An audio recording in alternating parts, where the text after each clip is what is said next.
Depuis 3 jours, l'administration américaine est paralysée. Des centaines de milliers de fonctionnaires sont mis au chômage technique, notamment 2300 contrôleurs aériens, ce qui inquiète les aéroports. Seuls les services publics essentiels sont assurés, tels que par exemple la santé. Cette paralysie budgétaire fait suite à un vote au Sénat ce mardi. Chaque camp se renvoie la balle.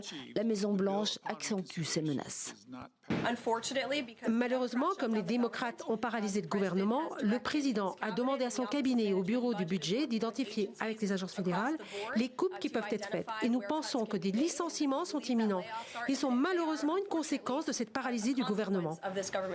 Réponse du chef de la minorité démocrate à la Chambre.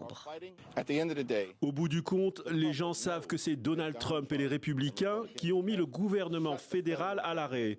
Ils voient bien qu'ils continuent de semer le chaos, la cruauté et la corruption depuis le premier jour de cette administration. Car devinez quoi? Ils licencient des employés fédéraux depuis le début. C'est une honte. Réponse des républicains aux démocrates qui refusent de voter ce nouveau budget sans les aides santé pour les plus démunis. Toute la pression devrait être exercée sur les 44 démocrates qui s'obstinent à essayer de flatter l'extrême gauche de leur électorat. C'est ça le problème. Pourquoi est-ce si important de séduire l'extrême gauche et nuire aux Américains? Si cela continue, tout au long du week-end, de plus en plus de personnes seront affectées.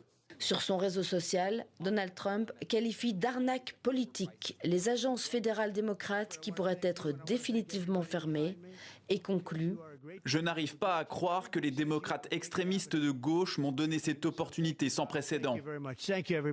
26 milliards de dollars de fonds fédéraux promis à des États démocrates ont d'ores et déjà été supprimés.